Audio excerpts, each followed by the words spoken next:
नमस्कार साथियों, स्वागत है आप सभी का जायसवाल कैरियर इंस्टीट्यूट के ऑनलाइन प्लेटफॉर्म पे। सारे लोग भाई लाइव जुड़ जाओ, जल्दी से सेशन को कर दीजिएगा शेयर। अपने सभी साथियों के साथ सेशन शेयर करके लाइव जुड़ जाइए। फिर शुरू करते हैं आज आपकी क्लास को। क्लियर भाई, बीएनएस की क्लास है। लेक्चर नंबर कौन सा है वो आपने देख ही लिया होगा स्क्रीन पे। क्लियर, तो जुड़िए सारे बच्चे, फिर शुरुआत करेंगे क्लास की। क्लास यकीनन बहुत अच्छी रहेगी, बेहतरीन रहेगी। वॉइस वीडियो क्वालिटी सारी क्लियर है, एक बार आप हमें कंफर्म कर दें, दिन क्लास को बेहतर तरीके से कॉन्टिन्यूअस करेंगे। ओके भाई, जुड़ चुकी हैं ज्योति एंड ऑल। क्लियर, तो जल्दी से कनेक्ट कीजिए सारे बच्चे ना, फिर बात हो एकदम अच्छी सी बेहतरीन सी। ठीक, बात करते हैं स्टार्ट। और हम किस टॉपिक पे बात कर रहे थे? तो हमने धारा एक देख लिया था। धारा एक के अंदर जो जो बातें थी सारी हमने समझ ली थी। कल मैंने एक हेडिंग आपको बनवाई हुई थी, याद होगा सारे बच्चों को क्या हेडिंग थी। तो मैंने कहा था कि अगली क्लास के अंदर हम बात करेंगे धारा 2 पर, जो कि परिभाषाओं से जुड़ा हुआ होगा। ठीक, किसकी बात करेंगे? तो आपने कहा सर बात होगी धारा 2 की। धारा 2 की। अब ये जो साथियों धारा 2 है, इसमें क्या हम पढ़ने वाले हैं? तो हम बात करेंगे परिभाषा की। परिभाषा यानी डिफिनेशन की हमारी चर्चा होगी, डिफिनेशन की बात होगी। हमने स्टार्ट किया है लॉ ऑफ क्राइम ना। लॉ ऑफ क्राइम को आप बोलते हो बीएनएस। थोड़ी सी ब्राइटनेस बढ़ा लेते हैं ताकि आपको बेहतर तरीके से विजुअल हो। मे बी अभी आपको अच्छे से दिख रहा होगा, उम्मीद यही है। बाकी कोई डाउट है तो आप हमसे पूछ सकते हैं। तो स्टार्ट किया जाए।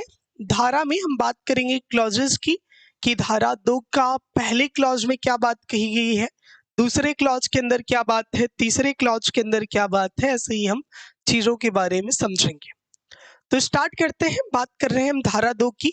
तो धारा 2 के पहले क्लॉज की सबसे पहले हम बात करते हैं। किसकी बात करते हैं? तो बात करेंगे हम धारा 2 के पहले क्लॉज की। और पहले क्लॉज के अंदर हम किसकी बात करेंगे? कार्य की बात करेंगे। कार्य को आप एक्ट बोलते हो ना। कार्य को क्या बोलते हैं आप बोलेंगे एक्ट। कार्य हमारा एक्ट होता है। तो धारा 2 का पहला क्लॉज एक्ट को परिभाषित करता है, कार्य को परिभाषित करता है। अगर मैं इसे साधारण शब्दों में बात करूं आपसे, तो साधारण शब्दों में आप कह सकते हैं कि कार्य शब्द में केवल कार्य ही शामिल नहीं होता। कार्य शब्द के अंदर केवल कार्य ही शामिल नहीं होता, इसमें अनेक कार्य शामिल होते हैं। मतलब कार्य शब्द की बात अगर कर लिया ना, तो इसका मतलब ये मत समझिएगा कि केवल कार्य की बात कर रहा है।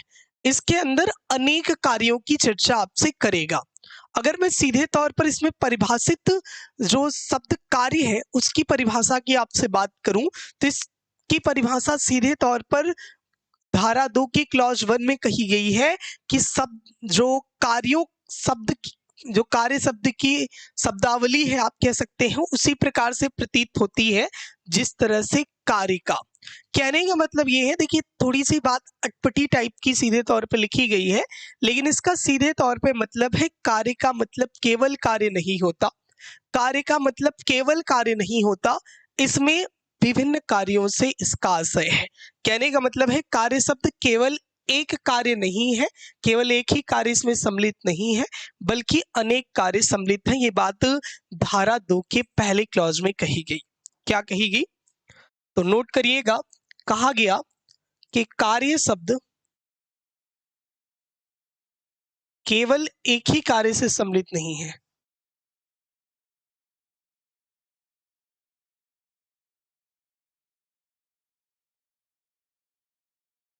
एक ही कार्य सम्मिलित नहीं है,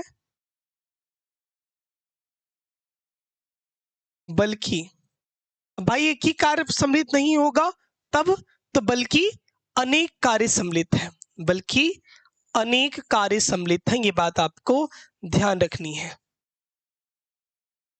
अनेक कार्य सम्मिलित है। ठीक, बात समझ में आई? धारा 2 के पहले क्लॉज में ये बात स्पष्ट की गई है। और धारा 2 की पहले क्लॉज की अगर मैं केस की बात करूं तो एक साथियों केस था, केस का नाम था ओम प्रकाश वर्सेस राज्य का केस था, ओम प्रकाश बनाम राज्य का केस। ये केस कब का था? तो 1961 का था। केस का नाम क्या था? तो केस लिख लीजिएगा, इससे रिलेटेड केस था ओम प्रकाश वर्सेस राज्य का केस था। ओम प्रकाश वर्सेस राज्य का केस था। कब का केस था? तो 1961 का केस था। इस केस के अंदर इस मामले में अगर मैं आपसे बात करूं तो इस मामले में न्यायालय ने क्या कहा? तो इस मामले के अंदर न्यायालय ने कहा कि कार्य शब्द का मतलब किसी व्यक्ति के केवल एक कार्य से नहीं है। इस मामले में न्यायालय ने सीधे तौर पे कहा कि कार्य शब्द का आशय किसी व्यक्ति के केवल एक कार्य से नहीं है, बल्कि उसके द्वारा किए गए क्रमबद्ध कार्यों को इंगित करता है। यानी उसने जितने काम किए हैं ना, सारे कामों को इंगित करने का काम करेगा ये कार्य शब्द। इस मामले के अंदर कोर्ट ने स्पष्ट करा है। इस मामले के अंदर कोर्ट ने क्या स्पष्ट करा है? क्लियर हुआ? यानी कार्य शब्द का आशय किसी व्यक्ति के केवल एक कार्य से नहीं है, बल्कि उसके द्वारा जितने भी क्रमबद्ध तरीके से किए गए कार्य हैं उनको इंगित करता है। यानी जितने उसने कृत्य किए हैं, जितने काम किए हैं, सारे कामों को इंगित करने का काम कौन करता है? तो ये कार्य शब्द करता है। ठीक, चलिए क्लियर है? प्रॉपर्टी लॉ पढ़ा दीजिए। हाँ बिल्कुल शिल्पी, सारे लॉज पढ़ाए जाएंगे, थोड़ा सा पेशेंस रखिएगा। आज में भी मेरी तबीयत थोड़ी सही हो गई है, तो अब आगे से चीजें आपके लिए बेहतर वे में मिलेंगी। सारे लॉज जो भी सब्जेक्ट्स हैं वो सारे मैं आपको पढ़ाऊंगा। ओके, ज्योति का एक सवाल है, सर पीडीएफ सेंड करा दीजिए। अच्छा कोई ना भैया, पीडीएफ हम सेंड करा देंगे। आज 3, 4, 5 तारीख को सेंड हो जाएगी आपको। क्लियर? 5 को मॉर्निंग में सेंड हो जाएगी, तो कल तक वेट करिए, थोड़ा सा चीजें अपडेट हो रही हैं। आज इंग्लिश मीडियम की सारी पीडीएफ अपडेट की गई है, हिंदी मीडियम की परसों तक आपकी अपडेट हो जाएगी। ठीक भैया, और कोई डाउट हो तो पूछिएगा, अगर क्लियर हो तो हाँ बोलिएगा। क्लियर? चलिए हम बात कर रहे थे ओम प्रकाश वर्सेस राज्य के केस में। मैंने बताया कि इस मामले में न्यायालय ने, कोर्ट ने कहा, कोर्ट ने अपना जजमेंट दिया, कहा कि कार्य शब्द का मतलब किसी व्यक्ति के एक कार्य से नहीं है।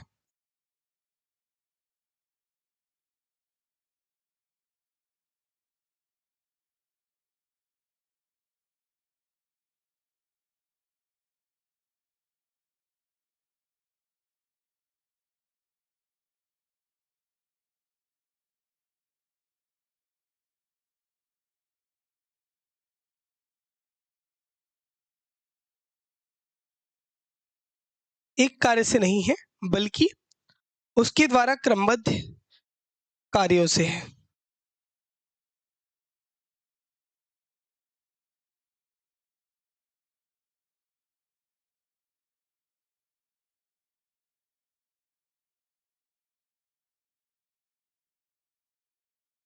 कार्यों को इंगित करता है। ठीक है भैया, बताओ, ये पहला क्लॉज क्लियर हो गया। इसके बाद धारा 2 के दूसरे क्लॉज की हम बात करते हैं। दूसरा क्लॉज जीव जंतु की परिभाषा हमें बताता है। एनिमल्स के बारे में दूसरा क्लॉज हमें डिफाइन करता है कि भाई एनिमल्स का क्या रोल है, एनिमल्स क्या है, उनके बारे में परिभाषित करता है। क्लियर है? क्लियर है भैया? बताओ, सारे के सारे नोट हो गया ना? तो चलो बात करते हैं दूसरे क्लॉज की, धारा 2 की दूसरे क्लॉज की। तो साथियों, जो धारा 2 का दूसरा क्लॉज है, ये किसके बारे में बताता है? तो आप बताएंगे सर जीव जंतु के बारे में बताता है। जीव जंतु यानी इसी को क्या बोलते हैं? इसी को साथियों एनिमल्स बोला जाता है। तो एनिमल्स के बारे में बताता है। अब जीव जंतु के बारे में क्या परिभाषित करता है? तो कहता है कि जीव जंतु शब्द मानव से अलग अलग किसी जीवित प्राणी का प्रतीक है। जीव जंतु शब्द मानव से अलग किसी जीवित प्राणी का, कह सकते हैं, प्रतीक है। ये बात कही गई है धारा 2 के दूसरे क्लॉज में। बात समझ में आई? यानी यह मानव से अलग है, मानव से अलग एक प्राणी है। ये बात कही गई है कि मानव से एक अलग प्राणी का प्रतीक है। ठीक, जीव जंतु ये जो शब्द है ना, ये शब्द मानव से अलग प्राणी का प्रतीक है।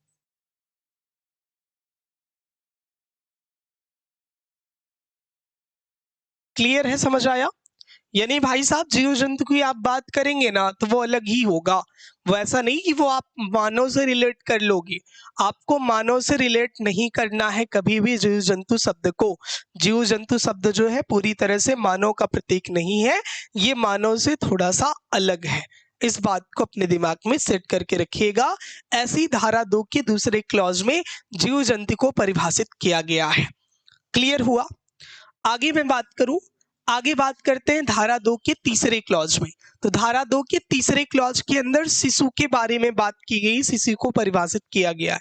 शिशु का मतलब चाइल्ड से है ना। तो लिखिएगा धारा 2 का तीसरा क्लॉज, इसके अंदर किसकी बात है? तो बच्चा आप कहेंगे शिशु की बात है सर। शिशु को क्या बोला जाता है? इसी को तो हम दोस्त चाइल्ड बोलते हैं ना, चाइल्ड की बात है। अब चाइल्ड की बात है तो शिशु शब्द के अंदर याद रखिएगा 18 वर्ष से कम उम्र का कोई भी व्यक्ति आ सकता है।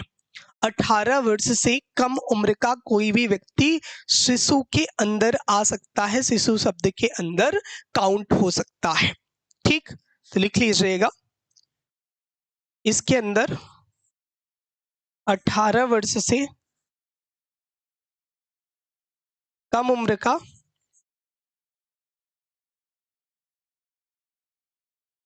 कोई भी व्यक्ति आ सकता है।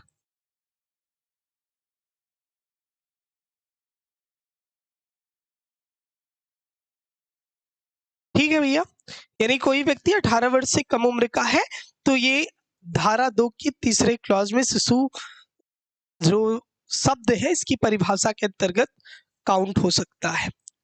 क्लियर? आगे बात करते हैं धारा 2 की चौथे क्लॉज की।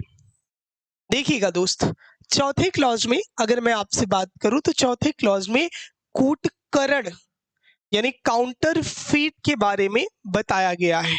कूटकरण, तो लिखिएगा 4th नंबर क्लॉज के अंदर किसकी बात है? तो कूटकरण की बात है।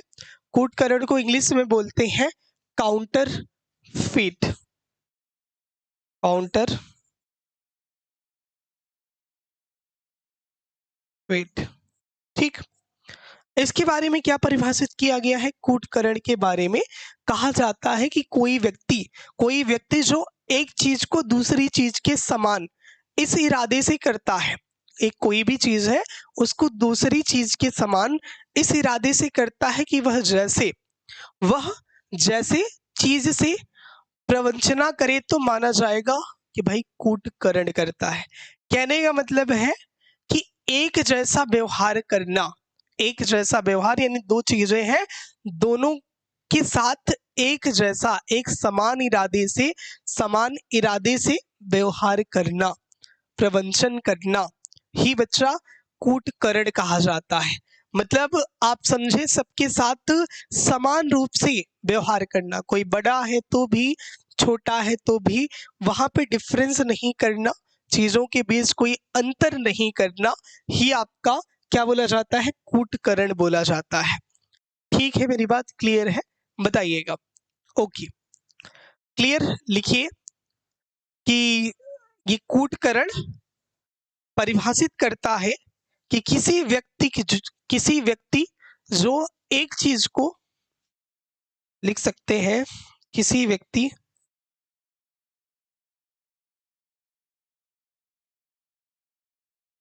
जो एक चीज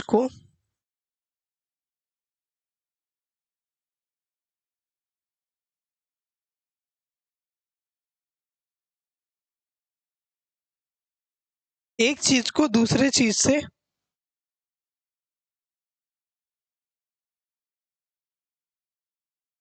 एक समान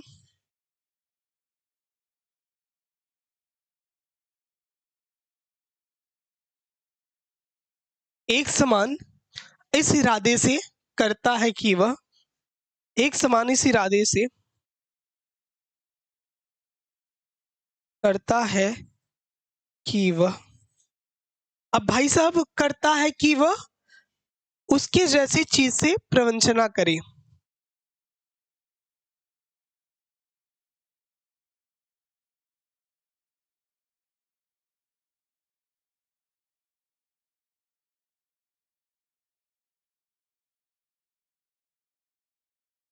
क्लियर कि वह वैसी उसके जैसी चीजों से किए आप चीजों की तरह व्यवहार करे, ये आपकी क्लॉज 4 के अंदर बात कही गई है।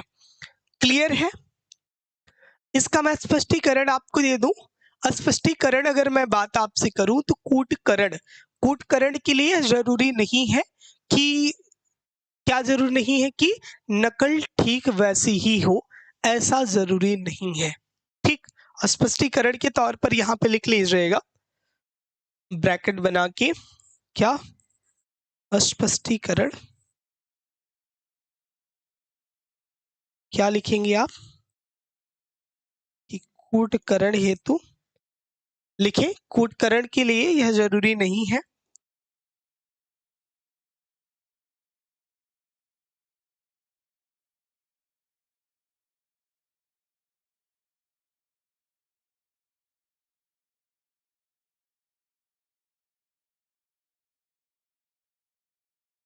देखिए, कूटकरण के लिए क्या जरूरी नहीं है, ये जरूरी नहीं है कि नकल ठीक वैसी हो।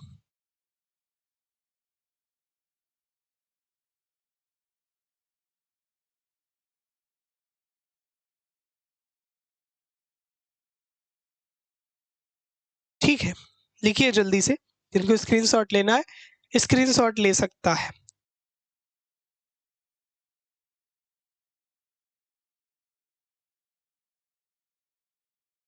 क्लियर?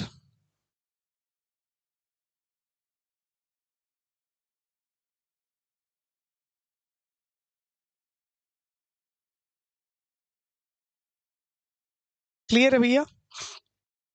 तो यहाँ पे आशय कूटकरण का क्या होगा, तो आशय होगा कुल मिला के धोखा देना, एक जैसी वस्तु को मतलब किसी दूसरी वस्तु को एक जैसी पेश करना ना। मान लीजिए आपके पास दो फोन है, आपने किसी को दिखाया, सेम कंपनी का दो फोन है, ठीक। अब एक नया है, एक पुराना फोन है। अब दोनों फोन को आपने दिखाया, एक फोन को दिखाया, दूसरे को नहीं दिखाया। जिस फोन को बेचना था उसके अंदर कमी थी, और जिस फोन को नहीं बेचना था उस भाई, एक आपने नया फोन लिया, ऐसे समझिए दो फोन आपने लिया था, सपोज दैट दोनों किसी कंपनी के थे, एक कंपनी का नाम नहीं लूंगा, एक कंपनी के थे, एक आपका नया था, दूसरा आपका थोड़ा पुराना था और उसमें कुछ कमियां थी। दोनों एक जैसे लुक के थे, आपने जिसमें कमी नहीं थी वो फोन किसी को दिखाया और उसको बेचने के आशय से कि भाई इसको मैं बेच देता हूँ, ठीक। फिर क्या आप करते हैं, फिर जब बेचने का टाइम आता है तो आप दूसरे वाले फोन को दे देते हैं। तो ये क्या हुआ, ये आशय यहाँ पे क्या हो रहा है, तो आप कहेंगे धोखा देने का तो आशय है ना। आशय क्या है, तो आप कहेंगे सर धोखा देने का आशय है। कहीं ना कहीं आप क्या चाहते हैं कि जिसको भी आप फोन को बेच रहे हैं उससे क्या करेंगे, धोखा देंगे उसे, ठीक। क्लियर है? तो चलिए इसके कुछ, इस धारा के यानी धारा 2 के 4th नंबर क्लॉज की कुछ आवश्यक एलिमेंट्स पर हम बात कर लेते हैं, कुछ आवश्यक तत्वों पर बात कर लेते हैं। क्लियर है? क्या वीडियो फंस रहा है क्या, थोड़ा सा बताइएगा, क्वालिटी में थोड़ा इशू है कुछ क्या, अगर हो तो आप बताइएगा। क्लियर? चलो बात करते हैं, कुछ इसके आवश्यक तत्व हैं, तो लिख लीजिएगा इस धारा के आवश्यक तत्व। अब इस धारा के आवश्यक तत्व कौन कौन से हैं समझ लीजिए।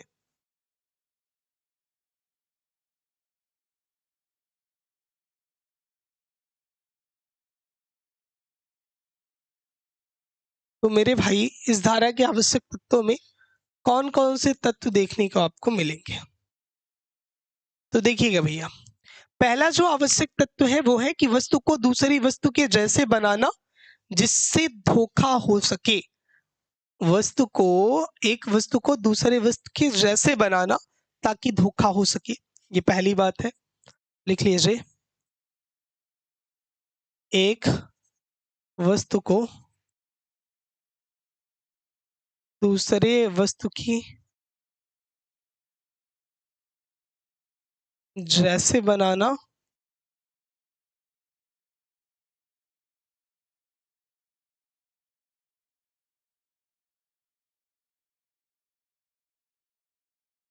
धोखा हो सके। ठीक, ये पहला आवश्यक तत्व होगा। इसके बाद दूसरे आवश्यक तत्व की बात करें तो धोखा करने का आशय होगा। दूसरा आवश्यक तत्व होगा धोखा करने का आशय।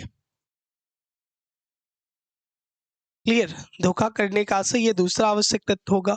इसके बाद तीसरे आवश्यक तत्व की बात करें तो इस बात की जानकारी होना कि इस कार्य द्वारा धोखा देने की संभावना है। इस कार्य की जानकारी होना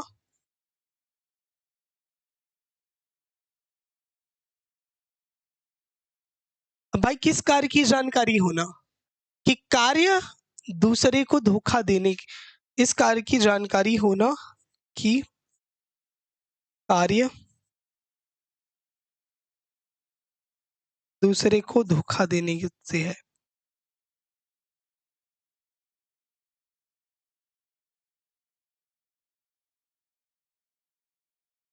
यानी जिसका आशय दूसरे को धोखा देने से है, इस बात की जानकारी होना। ये तीन प्रमुख आवश्यक तत्व हैं। किसके तीन प्रमुख आवश्यक तत्व हैं? तो भैया आप कह सकते हो धारा 2 के 4th नंबर क्लॉज के। ठीक, नोट करिए तीनों आवश्यक तत्व। फिर मैं आगे बात करता हूं धारा 2 की 5वें क्लॉज की। 5वें क्लॉज के अंदर किसकी बात करी गई है? तो 5वें क्लॉज के अंदर न्यायालय की परिभाषा दी गई है, यानी कोर्ट को परिभाषित किया गया है। फिलहाल हम बात कर रहे हैं परिभाषा की। तो धारा 2 के अंदर टोटल परिभाषाएं दी गई हैं, सारी की सारी परिभाषाओं को हम परिभाषित करने की पूरी कोशिश कर रहे हैं। तो मेरे साथ आप कनेक्ट रहिएगा, चीजों को नोट करते रहिए, कहीं नहीं समझ में आए तो भी पूछते रहिएगा। ठीक, चलिए बताइए यहां तक क्लियर है?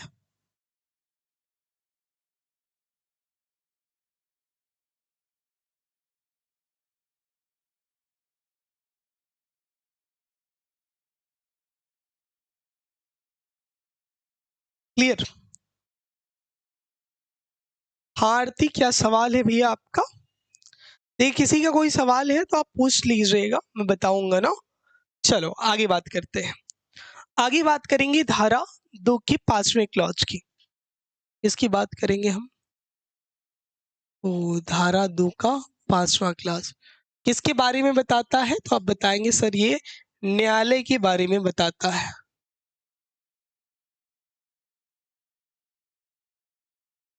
इसके बारे में तो न्यायालय को क्या कहते हैं दोस्त? इसी को तो कोर्ट बोलते हैं ना। कोर्ट के बारे में परिभाषित करता है। अब कोर्ट के बारे में क्या परिभाषित करता है? तो कहता है कि न्यायालय शब्द उस न्यायाधीश या न्यायिक निकाय का प्रतीक है। न्यायालय शब्द उस न्यायाधीश या न्यायिक निकाय का प्रतीक है जिसे अकेले ही न्यायिक कार्य के लिए कानून द्वारा सशक्त किया गया है, या कानून द्वारा कह सकते हैं लगाया गया है, सशक्त किया गया है ना। तो उसके लिए ये कोर्ट शब्द का उपयोग होता है। तो कोर्ट शब्द क्या परिभाषित करता है? तो याद रखिएगा, कोर्ट शब्द उस न्यायाधीश या न्यायिक निकाय को परिभाषित करता है, या न्यायिक निकाय का प्रतीक है जिसे अकेले ही न्यायिक कार्य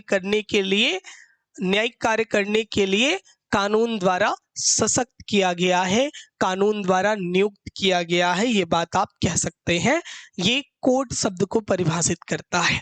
ठीक, क्लियर? तो ये जो कोर्ट शब्द है, याद रखिएगा, यह ऐसे लिखें, कोर्ट शब्द यह काम क्या करता है? तो साथियों यह उस न्यायाधीश या न्यायिक निकाय का प्रतीक है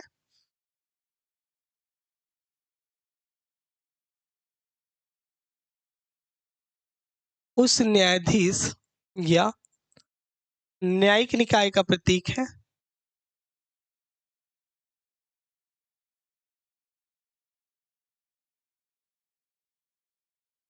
अब भाई किसका प्रतीक होगा?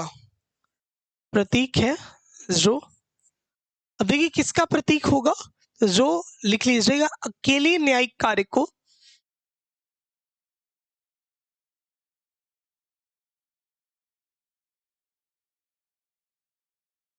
रो अकेले न्यायिक कार्य को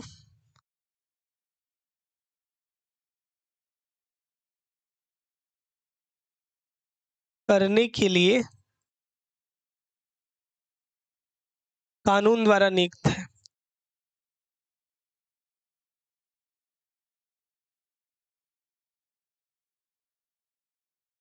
ठीक, नोट करिए जल्दी से, फिर आगे मैं बात करता हूँ।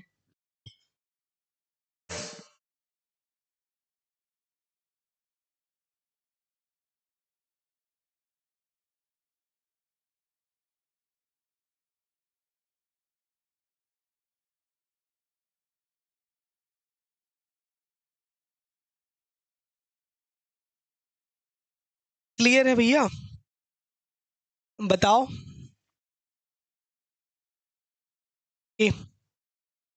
चलिए बहुत बढ़िया। अगला लिखिए, धारा 2 का 6वां क्लॉज किसके बारे में बताता है? ओके भाई, जिनके जो सवाल हो कमेंट बॉक्स में बताइएगा। नए हो तो चैनल को करिएगा सब्सक्राइब, ताकि आप हमसे हमेशा कनेक्टेड रह पाए। ओके, चलिए नेक्स्ट बात करते हैं दोस्त, धारा 2 के 6 नंबर क्लॉज की। तो ये किसको परिभाषित करता है? धारा 2 का 6 नंबर क्लॉज ये मृत्यु को परिभाषित करता है। मृत्यु यानी इसी को बोला जाता है साथियों डेथ। ठीक, डेथ को परिभाषित करता है। तो मृत्यु शब्द जो है, अगर मैं बात करूं तो मृत्यु शब्द मानव की मृत्यु का प्रतीक है। किसकी मृत्यु का प्रतीक है? तो मानव की मृत्यु का प्रतीक है। यह शब्द मानव की मृत्यु का प्रतीक है।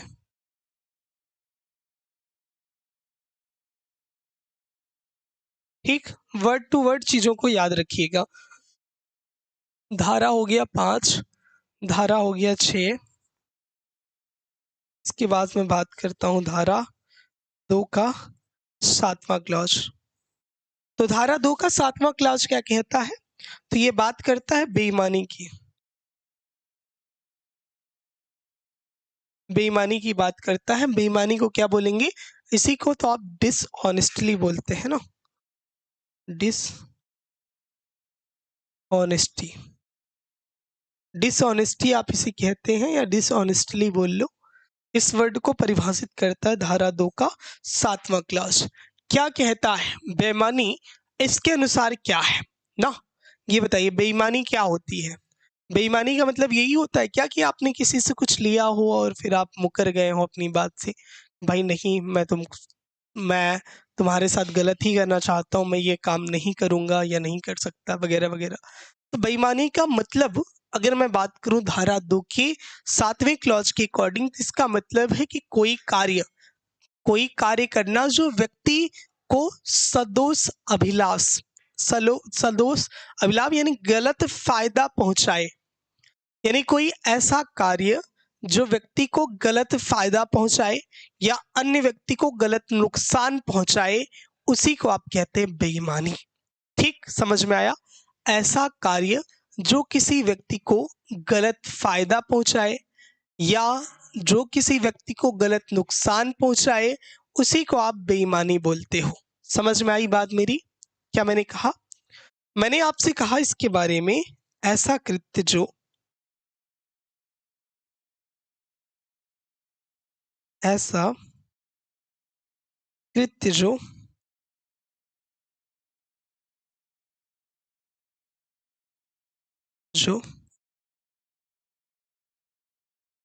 किसी व्यक्ति को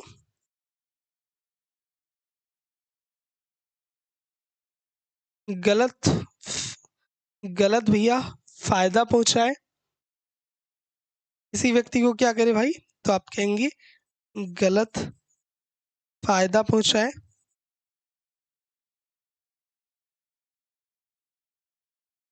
या गलत नुकसान पहुंचाए।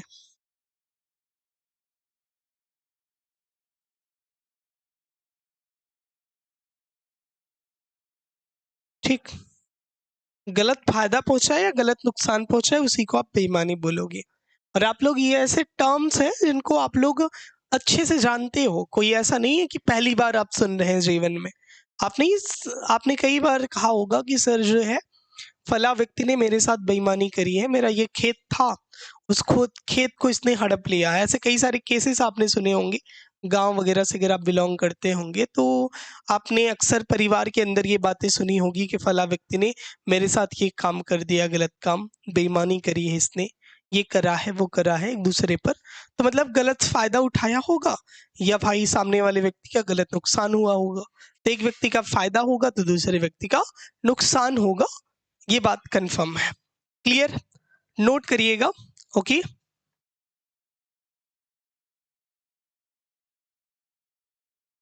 हरदेश कुमार का सवाल है, सर क्लास डेली लिया करो, जिस दिन आपकी क्लास नहीं होती है ऐसा लगता आज कुछ पढ़ा ही नहीं है, और सर जी क्लास का टाइमिंग भी बढ़ा दीजिए प्लीज। बिल्कुल हरदेश, हम पूरी कोशिश करेंगे भैया क्लास की टाइमिंग बढ़ा दें और क्लासेस रेगुलर रहे। मैं रेगुलर रखने की पूरी कोशिश करता हूँ, कभी कभी हेल्थ इशू हो जाता है ना, हेल्थ इशू की वजह से क्लासेज आपकी हो नहीं पाती, और मैं पूरी कोशिश करता हूँ कि क्लासेज डेली लूँ, डेली लेता भी हूँ ना।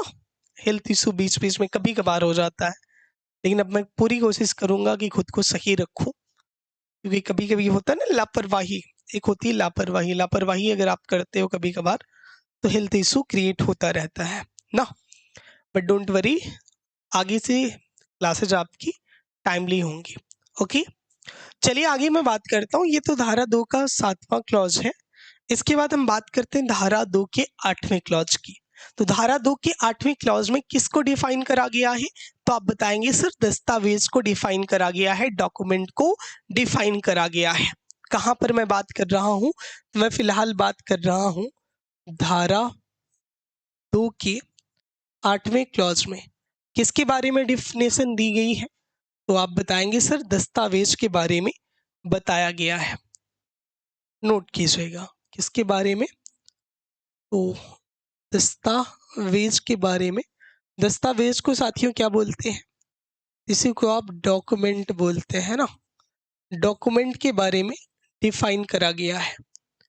अब देखिएगा धारा 2 के 8वें क्लॉज के अंदर डॉक्यूमेंट के बारे में क्या बात बताई गई है। इसके अकॉर्डिंग अगर मैं दस्तावेज की बात करूं तो दस्तावेज शब्द क्या डिफाइन करता है? ये कहता है कि किसी ऐसे विषय का प्रतीक है। ये जो दस्तावेज शब्द है किसी ऐसे विषय का प्रतीक है जिसको किसी पदार्थ पर या अक्षर पर, अंकों का या चिन्हों का या के साधनों के द्वारा अस्पष्ट रूप से वर्णित किया गया हो, अस्पष्ट रूप से लिखा गया हो, उसी को आप कहते हैं डॉक्यूमेंट। इसमें ऐसे इलेक्ट्रॉनिक या फिर डिजिटल अभिलेख यानी इलेक्ट्रॉनिक या फिर डिजिटल रिकॉर्ड भी हैं जो उस विषय के साक्ष्य या एविडेंस के रूप में उपयोग किए जाते हैं। यानी डॉक्यूमेंट के तौर पर आप कह सकते हैं इलेक्ट्रॉनिक एंड डिजिटल रिकॉर्ड भी हो सकता है, यानी आप कोई भी रिकॉर्डिंग वगैरह रखें वो भी हो सकता है, कोई वॉइस रिकॉर्डिंग रखें वो भी डॉक्यूमेंट के तौर पर हो सकता है, और लिखित साक्ष्य भी हो सकते हैं, और अक्षर भी हो सकते हैं, चिन्ह भी हो सकते हैं। तो ये सारे रूप विषयों का ये प्रतीक ही डॉक्यूमेंट कहा जाता है। ठीक, और ये किसके लिए उपयोग किए जाते हैं? तो डॉक्यूमेंट एविडेंस के लिए उपयोग किए जाते हैं, साक्ष्य के रूप में इनका हम प्रयोग करते हैं। क्लियर? तो दस्तावेज शब्द की मैं बात करूं तो यह शब्द क्या परिभाषित करता है? तो याद रखिएगा यह शब्द ऐसे विषय का प्रतीक है, ऐसे विषय का प्रतीक है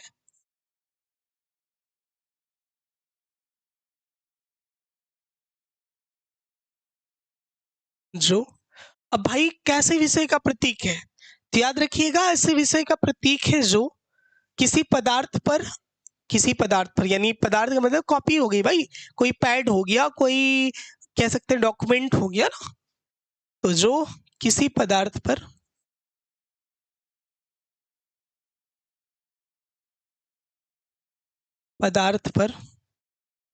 अक्षरों वर्णों ना, अंकों,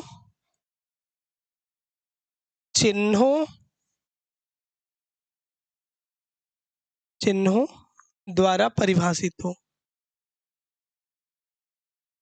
इनके द्वारा क्या हो भैया, आप कहेंगे इनके द्वारा परिभाषित हो।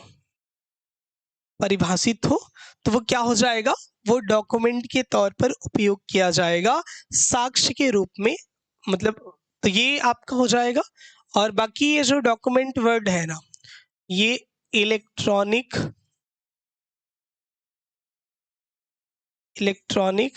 एंड डिजिटल रिकॉर्ड,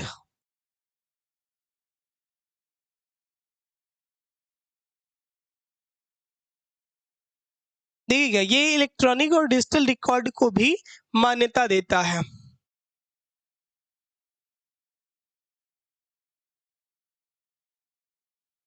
को भी मान्यता देता है। क्लियर। अगर इस डॉक्यूमेंट की अगर मैं यूज की बात करूं, इसका भाई साहब उपयोग कहाँ पर है, तो यह साक्ष्य के रूप में उपयोग किया जाता है। किसके रूप में, साक्ष्य के रूप में, यानी एविडेंस के रूप में इसका यूज हम करते हैं ना। इसका यूज कहाँ करते हैं, तो आप कहेंगे सर एविडेंस के रूप में उपयोग करते हैं। अगर मैं उदाहरण की आपसे बात करूं कि भाई उदाहरण क्या क्या हो सकता है इनका, एविडेंस में या डॉक्यूमेंट का उदाहरण क्या हो सकता है, तो आप कहेंगे कि डॉक्यूमेंट के उदाहरण के तौर पर संविदा से मतलब कॉन्ट्रैक्ट से रिलेटेड कोई आपका लेख हो सकता है, ठीक, बैंक कार द्वारा दिया गया चेक हो सकता है, और तो आप कहेंगे सर जी मानचित्र हो सकता है या मानचित्र का रेखांकन जिस पर लेख निर्देशित किए गए हैं वो हो सकता है, ठीक, या मुख्तारनामा हो सकता है। तो ये सारे डॉक्यूमेंट देखने को मिल सकते हैं।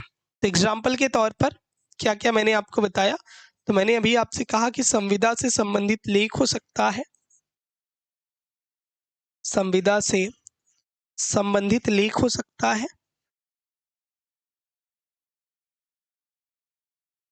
ठीक। संविदा से संबंधित लेख के बाद आप बता सकते हैं बैंकार पर किया गया चेक हो सकता है, बैंकार पर दिया गया चेक,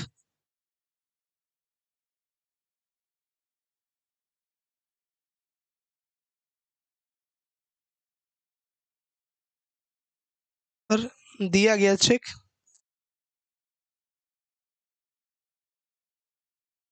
ठीक। और क्या बता सकते हैं, मानचित्र पर रेखांकन,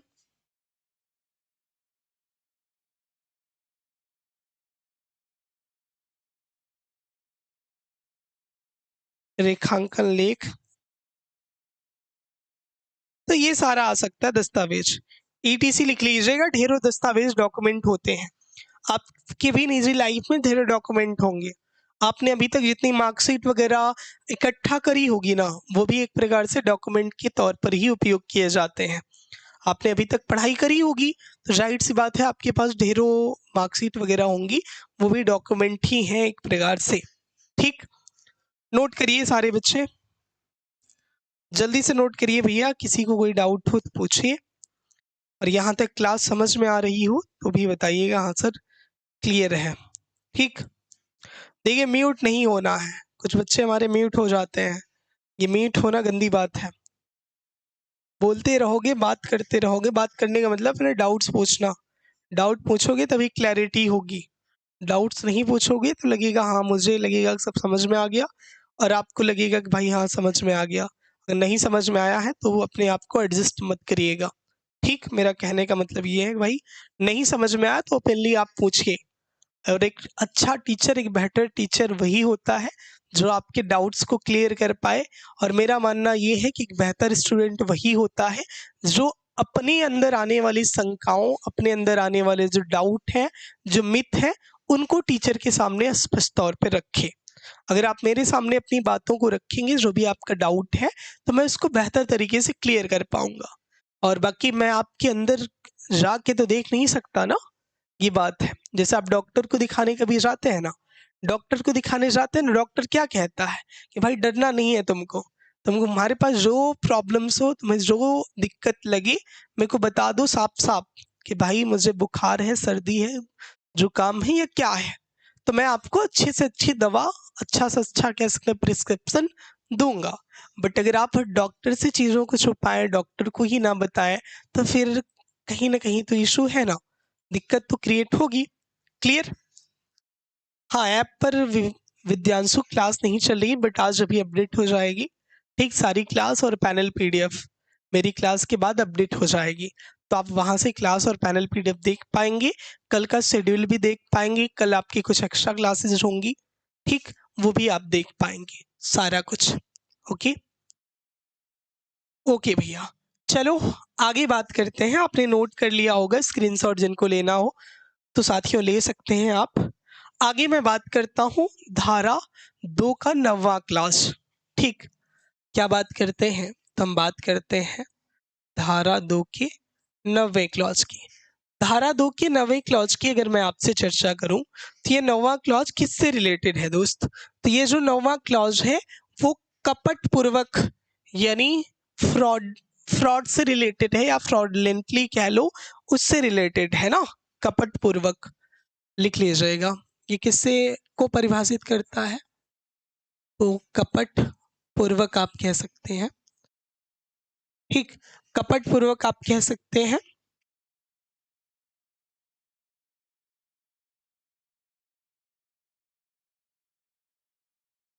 फ्रॉडन, लिखिएगा लेंटली। क्लियर? अब देखिए कपट पूर्वक होता क्या है भाई, कपट पूर्वक का मतलब क्या है? अगर मैं आपसे बात करूं कपट पूर्वक, तो कपट पूर्वक में कपट करने के आशय से कोई भी कार्य करना, कपट करने के आशय से कोई भी कार्य करना कपट पूर्वक कहा जाएगा। क्या मैंने कहा? कपट करने के आशय से कोई कार्य करना। नोट करिएगा। क्या? तो आप कहेंगे सर जी कपट करने के आशय से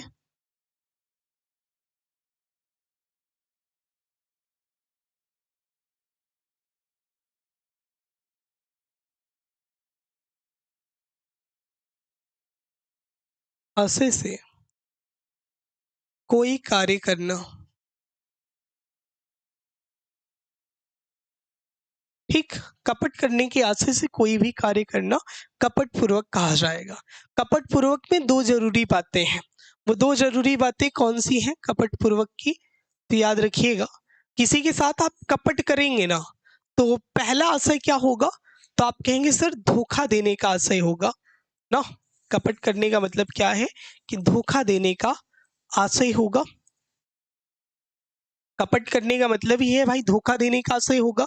दूसरी बात, उसे धोखा के द्वारा किसी व्यक्ति को क्षति या नुकसान पहुंचाना। तो मोटिव क्या होगा? मोटिव जो होगा वो धोखा द्वारा किसी व्यक्ति को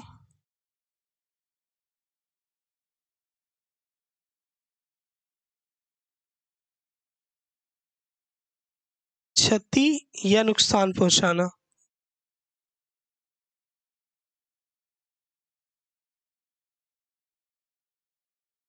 ठीक, क्लियर है? यानी धोखा के द्वारा क्या होगा भाई?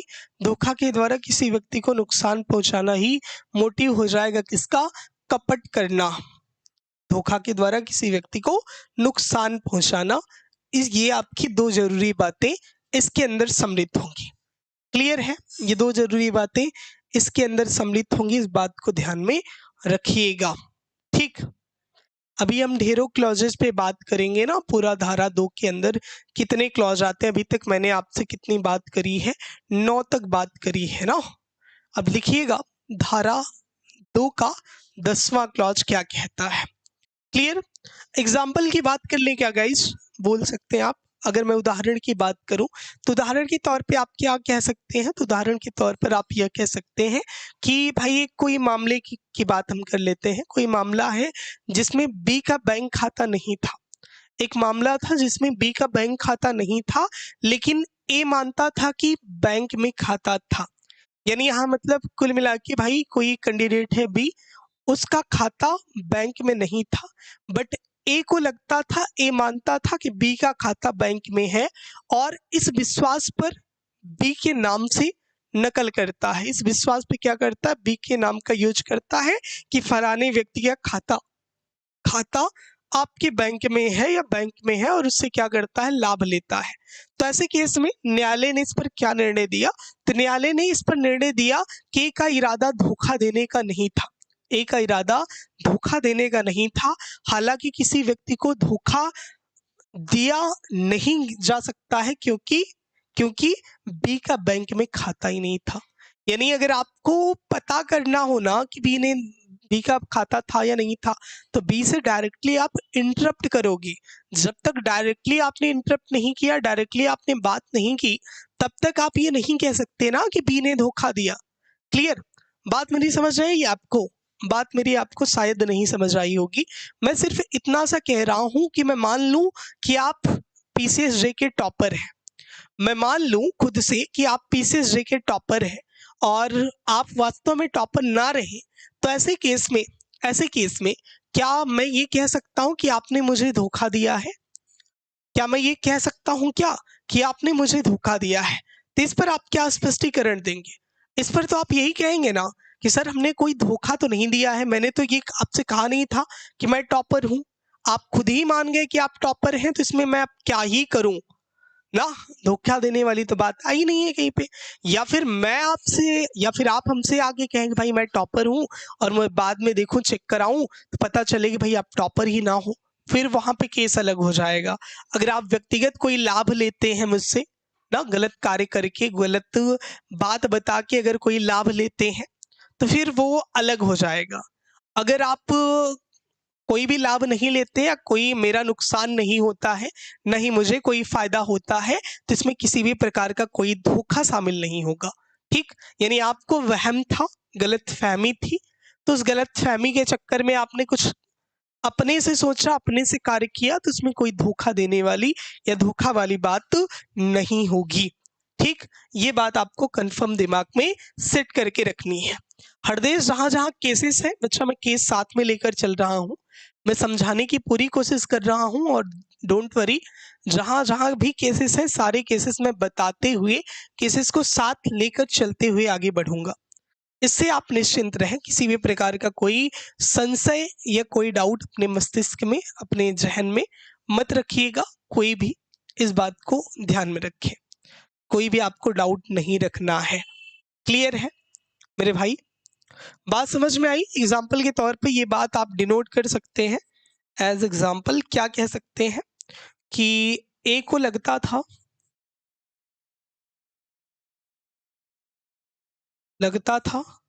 कि बी का खाता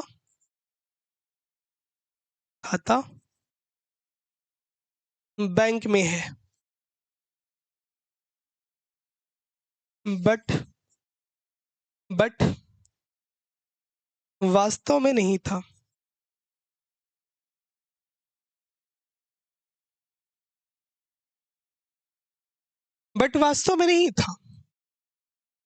तो इस पर कोर्ट का क्या जजमेंट आ सकता है? कोर्ट कह सकता है कि भाई यहाँ धोखा देने वाली बात नहीं है,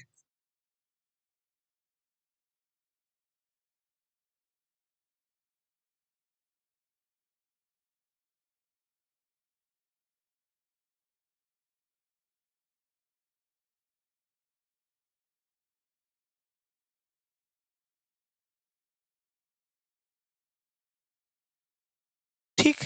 मतलब कहने का है भाई यहाँ किसी भी प्रकार से धोखा देने वाली बात सम्मिलित नहीं है, कोई भी कैंडिडेट किसी को धोखा नहीं दे रहा है। यहाँ पे बी किसी भी प्रकार से कोई भी धोखा नहीं दे रहा है, ये बात आपको स्पष्ट तौर पे ध्यान रखनी चाहिए। ठीक? क्लियर है? लिख लीजिएगा। ओके, चलिए आगे बात करते हैं धारा 2 की 10वें क्लॉज की। इसकी बात करते हैं, तो आगे चर्चा हम करते हैं धारा 2 का 10वां क्लॉज। तो साथियों धारा 2 का 10वां क्लॉज क्या कहता है? धारा 2 का 10वां क्लॉज कहता है कि भाई ये किसको परिभाषित करेगा? तो पहली बात याद रखें, ये लिंग को परिभाषित करेगा, जेंडर को परिभाषित करेगा। लिख लीजिएगा, किसको डिफाइन करेगा? साथियों लिंग को, यानी आप कह सकते हैं सर ये जेंडर को डिफाइन करेगा, इसका काम है जेंडर को डिफाइन करना। अब लिंग शब्द अगर मैं बात करूं तो पुल्लिंगवाचक शब्द वह है जिससे किसी व्यक्ति के लिए किया जाता है या पुरुष के लिए किया जाता है, महिला महिला के लिए या उभय लिंग के लिए। ठीक, कहने का मतलब है जेंडर शब्द डिफाइन करता है मैक्सिमम पुल्लिंग के लिए, ठीक, स्त्रीलिंग के लिए,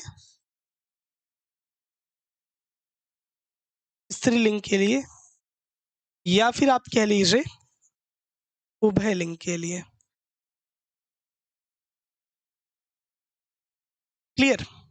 लिंग जो शब्द है, जेंडर जो शब्द है, ये तीन चीजों को डिफाइन करता है, पुल्लिंग, स्त्रीलिंग और उभयलिंग। क्लियर? इसी को परिभाषित करता है। लिख लीजिए, ऐसे लिख लीजिए डिफाइन करके, तो सबको थोड़ा सा क्लैरिटी आपके दिमाग में रहेगी। तो मैक्सिमम जो जेंडर वाली बात आती है, मैक्सिमम आपकी पुल्लिंग के लिए उपयोगी होती है। ठीक, मैक्सिमम पुल्लिंग के लिए उपयोगी होती है। उभय लिंग का क्या अस्थायी अर्थ है? पुल्लिंग का मतलब ये किसको प्रदर्शित करेगा? व्यक्ति को प्रदर्शित करेगा, ठीक, या आप कह लो सर जी पुरुष को प्रदर्शित करेगा। स्त्रीलिंग का मतलब ये महिला को प्रदर्शित करेगा। अच्छा, इसको महिला को, या फिर आप कह लो स्त्री को प्रदर्शित करेगा। उभय लिंग का मतलब, तो भाई ये उभय लिंग जो है कुल मिला के इसका अर्थ अगर मैं बात करूं तो यह दोनों के सेंस में उपयोग किया जाता है। क्लियर? दोनों के सेंस में। अब ऐसे केस में अगर मैं आपसे बात करूं तो उभयलिंग का वही अर्थ होगा जो उभयलिंग व्यक्ति अधिनियम 2019 की धारा 2 के खंड में, धारा 2 की खंड ट में दिया गया है, वही मतलब है। बट हाँ, अभी आप कॉमन तौर पे इतना समझ के रखिए, कॉमन तौर पे आपको याद रखना है। ठीक, क्लियर है धारा 2 का 10वां क्लॉज। इसके बाद हम बात करेंगे धारा 2 के 11वें क्लॉज की। धारा 2 का 11वां क्लॉज किसको डिफाइन करता है? तो याद रखिएगा सद्भावना पूर्वक, यानी गुड फेथ को डिफाइन करता है धारा 2 का 11वां क्लॉज। ठीक, किसको? तो गुड फेथ को। तो लिख सकते हैं आप धारा 2 का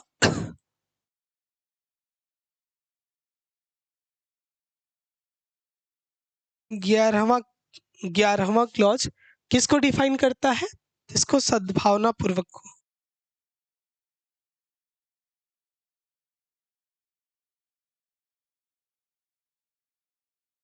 इसको क्या बोलते हैं?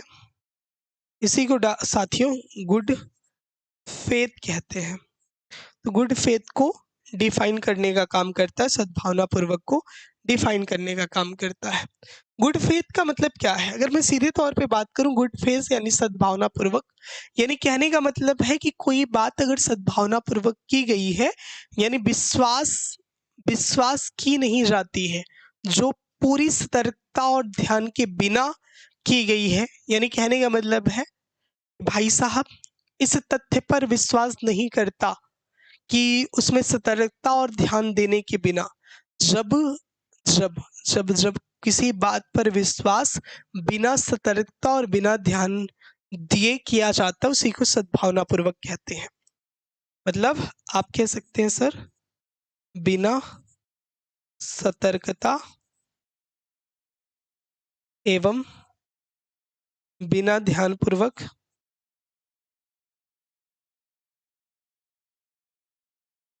से जो बात की जाती है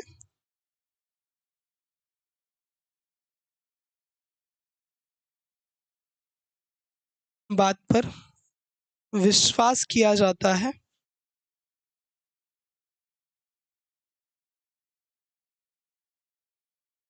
भाई जो बात पर विश्वास किया जाता है उसी को आप क्या बोलते हो? सद्भावना पूर्वक। क्लियर है? बताइएगा।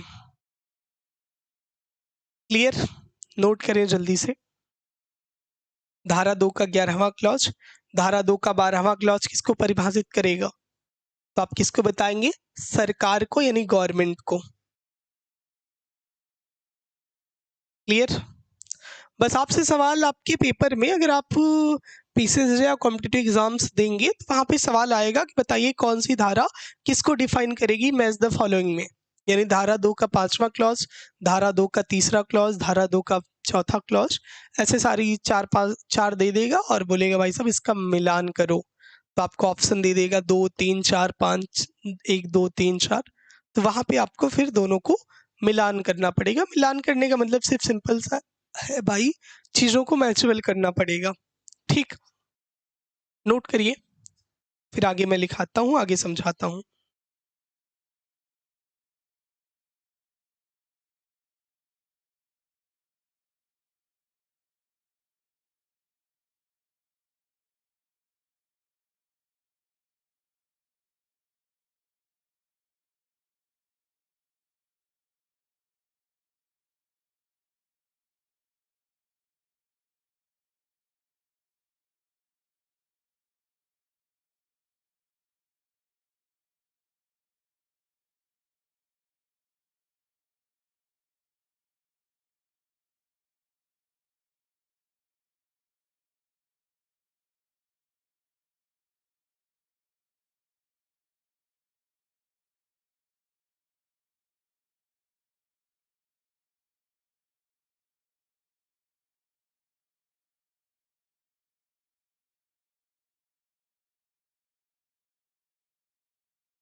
सर क्या पढ़ा रहे हैं भैया? हम पढ़ा रहे हैं अभी बीएनएस, यानी लॉ ऑफ क्राइम आप इसे बोलते हो। लॉ ऑफ क्राइम है आपका बीएनएस।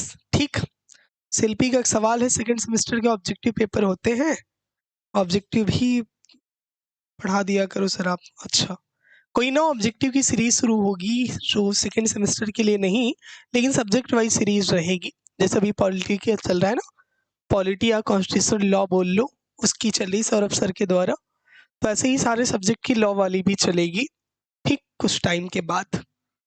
ओके, बाकी वो प्रॉपर आपके सेकंड सेम के लिए नहीं होगी, सब्जेक्ट वाइज होगी। जैसे कॉन्ट्रैक्ट हो गया, बीएनएस हो गया, सबकी अलग अलग।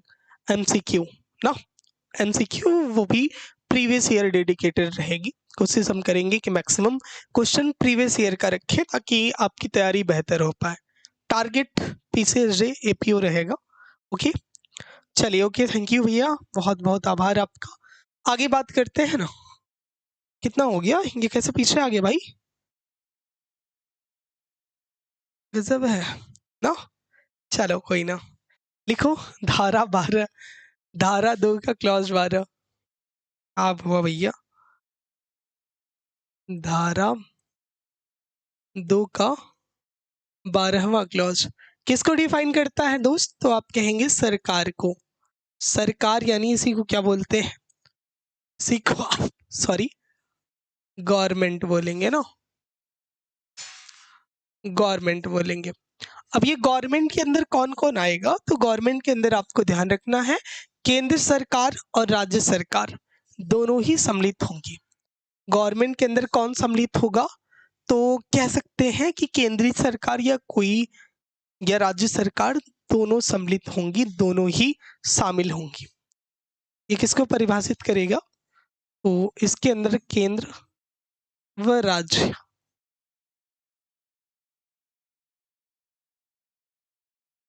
दोनों सरकार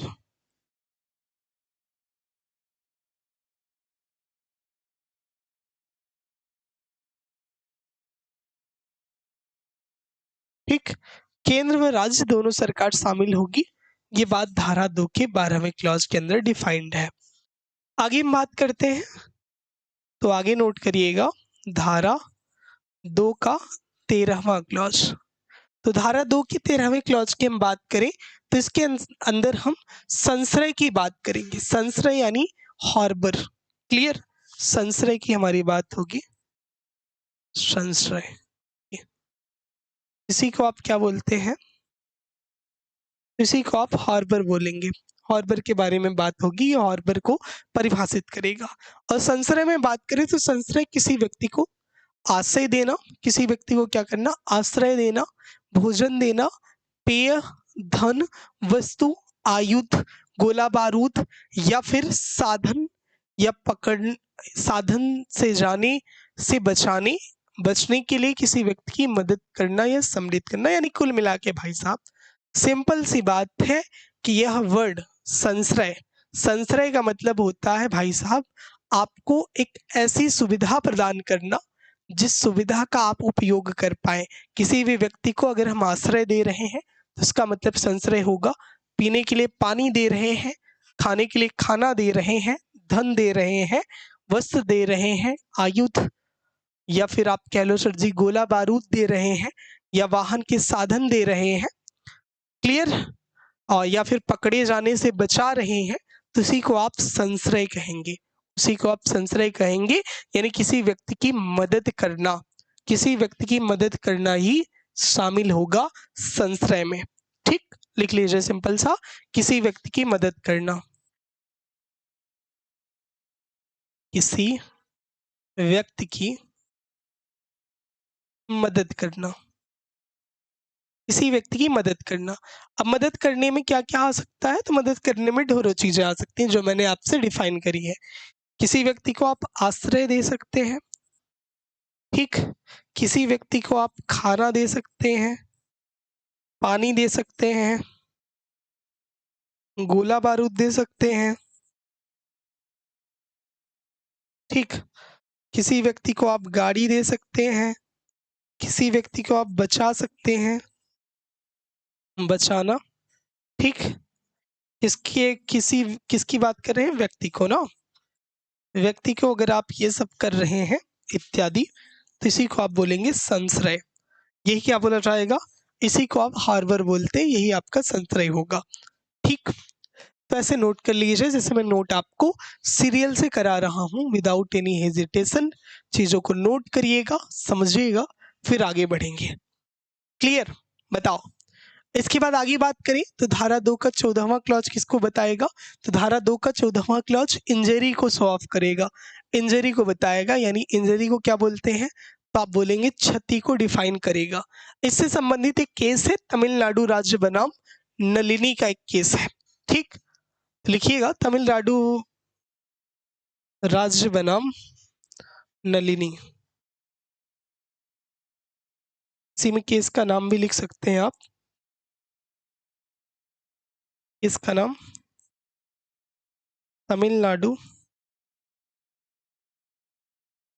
तमिलनाडु राज्य वर्सेस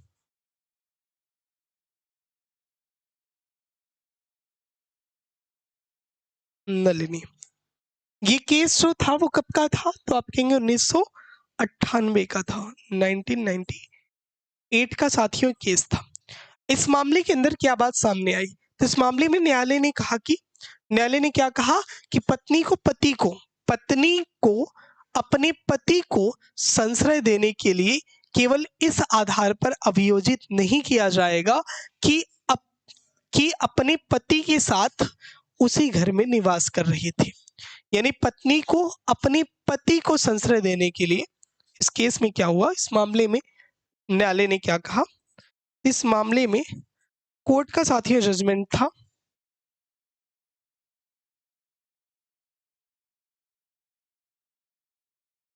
इस मामले के अंदर कोर्ट का जजमेंट था, क्या था? कि पत्नी को अपने पति को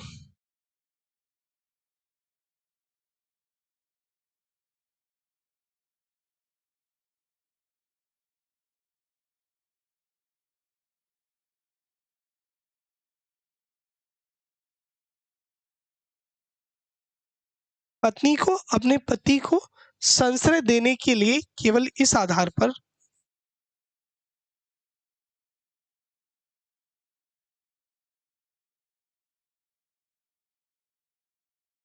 केवल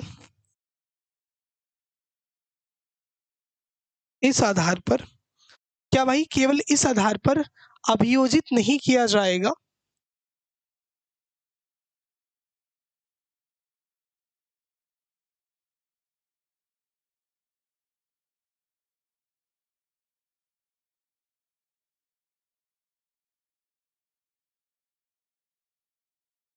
अभियोजित नहीं किया जाएगा कि वह अपने पति के साथ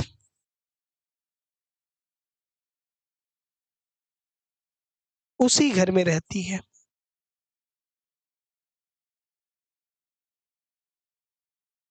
ठीक, उसी घर में रहती है। ये केस पूरा का पूरा नोट कीजिएगा अच्छे से। ठीक, देखिए पूरा अच्छे से देखिए, स्क्रीनशॉट जिसको लेना हो ले लीजिए। बाकी ऐप के अंदर पैनल पीडीएफ वीडियो के नीचे अटैच्ड हो जाएगी आफ्टर सम टाइम ना, अभी कुछ देर बाद। क्लियर है? चलिए, कुछ साथियों के हमारे सवाल हैं, उन सवालों को मैं अटेंड कर लेता हूँ। मीनाक्षी का सवाल है, सर राइट टू इन्फॉर्मेशन की क्लास कब पढ़ाएंगे, प्लीज बता दीजिए। मीनाक्षी जल्दी ही चलेगी भैया, प्लीज बता दीजिए राइट टू इन्फॉर्मेशन की क्लास कब पढ़ाएंगे। LLB second Sam, don't worry Meenakshi, जल्दी ही हम आपके लिए लाएंगे। अच्छा स्मिता, नोटिफिकेशन नहीं आता क्या? बेल आइकन ऑन रखिएगा। वैसे यूट्यूब 3 क्लास के बाद नोटिफिकेशन नहीं देता। एक काम कीजिएगा आप लोग, सारे बच्चे, मैं आपको बता देता हूँ, सारे लोग टेलीग्राम आपके पास होगा, जाहिर सी बात है, अगर आप पढ़ाई करते होंगे तो टेलीग्राम आप लोग रखे होंगे। ठीक, टेलीग्राम पे आप जायसवाल कैरियर इंस्टीट्यूट सर्च कीजिएगा, जायसवाल कैरियर इंस्टीट्यूट।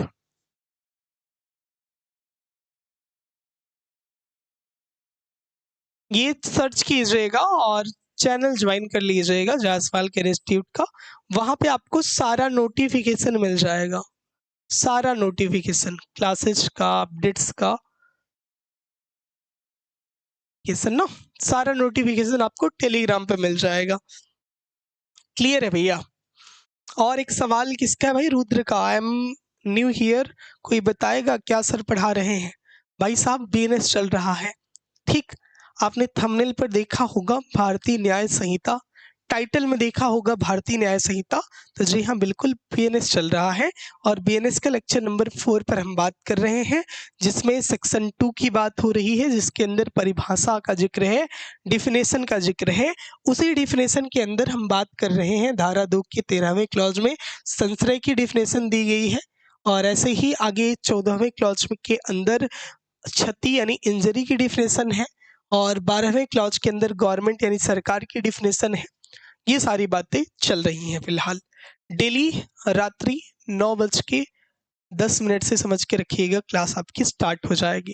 तो 9:10 पे आप लोग डेली का डेली कनेक्ट हो जाया करिए, 9:10। और कभी कभार डिले हो जाता है 10 मिनट का, मतलब ये 9 बजे से ही क्लास होती है, 10 मिनट डिले होने का सीन ये है कि इसके पहले इंग्लिश, लीगल इंग्लिश की क्लास होती है मानव सर वाली। कभी कभी वो 5 मिनट क्या करते हैं, डिले कर देते हैं ना, 5 मिनट आपकी आगे पीछे हो जाती है। क्योंकि कभी कभी ऐसा होता है ना, जैसे मैं पढ़ा रहा हूँ तो कॉन्सेप्ट कंप्लीट नहीं है, कॉन्सेप्ट कंप्लीट नहीं हो रहा है, 5 मिनट एक्स्ट्रा लग गया, वो 5 मिनट एक्स्ट्रा मैनेज करने के चक्कर में इधर 5 मिनट का आपका थोड़ा सा लॉस होता है, बट वो लॉस नहीं होता, इधर हम 5 मिनट 10 मिनट कवर कर देते हैं ना आगे। तो ऐसे करके क्लासेस आपकी चलती हैं। अच्छा हरदेश, व्हाट्सएप पर रिप्लाई क्यों नहीं आता भैया? इतने मैसेज आ गए हरदेश, मैं आपको बता नहीं पाऊंगा, इतने मैसेज आ गए। मैं और हमारी पूरी टीम लगी है मैसेज को रिप्लाई करने में। जानते हैं कि 2 ही डिवाइस में व्हाट्सएप लॉगिन हो पाता है, लगभग 1000 से अधिक मैसेजेस हैं, और जिसको भी रिप्लाई आप दोगे ना, उसका फिर से रिवर्स मैसेज आ जाता है। मतलब आप ऐसे समझें कि आप एक बच्चे की क्वेरी सॉल्व करने गए, तो एक बच्चे की क्वेरी आप सॉल्व कर रहे हैं ना, आप 50 मैसेज आपने सपोज दैट 1 घंटे में लिया, तो 50 के बाद फिर वो 50 मैसेज रिवर्स आ जाएगा उन सबका, फिर वो 50 और नीचे का भाई जो भी मैसेज है, तो ऐसे करके रिसाइकलिंग हो रही है। और रिसाइकलिंग हो रही है ना, तो इतने ढेर सारे मैसेजेस हो जा रहे हैं कि टीम थोड़ा सा डील सही तरीके से नहीं कर पा रही है। और हम पूरी कोशिश कर रहे हैं कि अभी 1-2 व्हाट्सएप नंबर और हम आपके लिए लाएंगे, व्हाट्सएप नंबर, कॉलिंग नंबर, तो 1-2 रोज में प्लानिंग चल रही है ताकि आपकी क्वेरीज सॉल्व हो पाए, क्योंकि इतने मैसेजेस हो जा रहे हैं, इसी कारण से थोड़ा सा नहीं हो पा रहा है, उसके लिए माफ़ी चाहूँगा। बट हाँ, हम पूरी कोशिश कर रहे हैं कि जल्दी से जल्दी आपकी जितनी क्वेरीज है वो सॉल्व हो जाए। और भैया जिनका इंग्लिश मीडियम हो उनके लिए नोट्स वगैरह अपडेट हो गई हैं, आप जाके एक बार चेक कर लीजिएगा। ठीक, ओके। अच्छा इसको रिपीट करना है विभांशु, ओके भैया बात करते हैं। ओके ओके ओके, देखो बात करते हैं, हमने बात करी है धारा 13 की, जिसके अंदर संशय यानी हार्बर की बात है। हार्बर का मीन सिर्फ सिंपल सा है, संशय का मतलब सिंपल सा है कि आप जब किसी व्यक्ति को क्या करते हैं, किसी व्यक्ति की आप मदद करते हैं, किसी व्यक्ति को आप हेल्प करते हैं, तो इसी को आप कहते हैं संशय करना। अब वो हेल्प किसी को आश्रय देने से हो सकती है, किसी को घर में रखने से हो सकती है, किसी को खाना देने से हो सकती है, किसी को पानी देने से हो सकती है, किसी को गोला बारूद देने से हो सकती है, किसी को अपनी गाड़ी देने से हो सकती है, किसी को कह सकते हैं भाई साहब किसी चीज से बचाने की हो सकती है, कि मान लीजिए आपने किसी को किसी चीज से बचा दिया तो वो हो सकती है। तो ये सारी बातें आपकी संशय से संबंधित है। इससे रिलेटेड एक केस मैंने बताया है जो तमिलनाडु वर्सेस नलिनी का केस है, जो कि 1998 का केस है, 1998 का केस है। इस पूरे केस के अंदर एक पति और एक पत्नी होते हैं और पति पत्नी दोनों एक ही घर में रहते हैं। पति पत्नी दोनों एक ही घर में रहते हैं और इस आधार पर ये नहीं कहा जा सकता है कि भाई पत्नी ने पति को संशय दिया है, या इस आधार पर कतई नहीं बोला जा सकता है कि पत्नी ने पति को संशय दिया, क्योंकि दोनों एक ही घर में रह रहे हैं। इसका मतलब ये नहीं है कि पत्नी ने पति को संशय दिया है। इसी से रिलेटेड पूरा ये मामला था, पूरा केस था। क्लियर हो गया। धारा 2 का 12वां क्लॉज में सरकार के बारे में डिफाइन किया गया है कि गवर्नमेंट के बारे में, और गवर्नमेंट में केंद्र सरकार राज्य सरकार दोनों की ही बात करी गई है ना। ये बात आपको स्पष्ट तौर पे ध्यान रखना है। क्लियर। ओके भाई स्मिता, बहुत सही। और कॉलेज में एडमिशन लेने के लिए कितना पैसा लगता है, वो तो कॉलेज पर डिपेंड करता है। आपका अगर रेगुलर कॉलेज होगा तो ज़्यादा पैसा लगेगा, और मतलब प्राइवेट में ही अगर बढ़िया कॉलेज होगा जिसकी रेपुटेशन होगी वो ज़्यादा पैसा लेगा, और थोड़ा सा डाउन वाला कॉलेज होगा तो 30,000 तक आराम से हो जाएगा आपका पूरा LLB ना, पूरी LLB 30,000 तक कंप्लीट हो जाएगी अगर डाउन होगा। बाकी अच्छा कॉलेज होगा अगर जहाँ पर रेगुलर क्लासेस चलती हैं और भी चीज़ें, तो वहाँ 60 से 70,000 तक भी लग जाते हैं पर ईयर नहीं, पूरा कंप्लीट होने में। और उससे भी अच्छा कॉलेज होगा तो 2 से 2.5 लाख भी लग जाते हैं। मतलब अच्छे ग्रेड का कॉलेज होगा, प्राइवेट ही होगा बट अच्छे ग्रेड का कॉलेज होगा, रेटिंग अच्छी होगी, AC वगैरह लगी होगी रूम वगैरह में, अच्छी फैकल्टीज होंगी, अच्छी रेपुटेशन होगी, प्लेसमेंट बढ़िया होगा, तो वहाँ पे 2 लाख तक भी लग जाता है। तो कॉलेज की रेपुटेशन और आप पे डिपेंड करता है। क्लियर। BLLB में भी सेम ही समझ के रखिए। ओके। अच्छा ज्योति सर, हमने 20 दिन पहले से मांग भी किया और कॉल भी, बट अभी तक कोई रिप्लाई नहीं हुआ। हाँ, मैं विशेष तौर पर देखूंगा ज्योति आपका जो भी इशू है ना, विशेष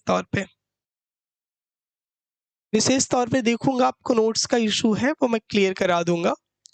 क्लियर, परसों तक जो हमने आपको टाइम बताया है। चलिए बाकी आज की इस क्लास को यहीं पर समाप्ति की ओर लाते हैं। बाकी आपने अभी तक कोर्सेज में एनरोल नहीं किया है तो आप एप्लीकेशन पे जाके भैया कोर्सेज में एनरोल कर सकते हैं, जिसके अंदर सबसे बेस्ट कोर्स आपका जुडिशरी फाउंडेशन का चल रहा है। उस कोर्स को कंप्लीट आप ज्वाइन कर सकते हैं, बेस्ट कोर्स है। और बाकी सेमेस्टर के कोर्सेज भी बेहतरीन है, और भी अदर एग्जाम के कोर्सेज हैं जो कि लॉ से रिलेटेड है, आप उनकी भी तैयारी कर सकते हो अच्छे तरीके से, बेहतरीन तरीके से। ठीक, बाकी आज के इस सेशन को यहीं तक सीमित रखते हैं, फिर मुलाकात करेंगे आपसे नई क्लासेस के साथ। कल से में भी आपकी क्लासेस की संख्या बढ़ेगी। ठीक, वो शेड्यूल आपको मिल जाएगा, पैनल PDF अभी कुछ देर में आपके ऐप पर अपडेट हो जाएगी वीडियो के नीचे, तो आप ये पैनल PDF देख पाएंगे। ठीक, और बाकी आज की इस क्लास को यहीं तक साथियों सीमित रखेंगे, फिर मुलाकात होगी आपसे नए सेशन नई क्लास के साथ। तब तक आप अपना ख्याल रखिए, अपनों का ख्याल रखिए, बड़ों का सम्मान कीजिए, छोटों को प्यार दीजिए। फिर मिलेंगे आपसे नए सेशन नई क्लास के साथ, तब तक के लिए धन्यवाद।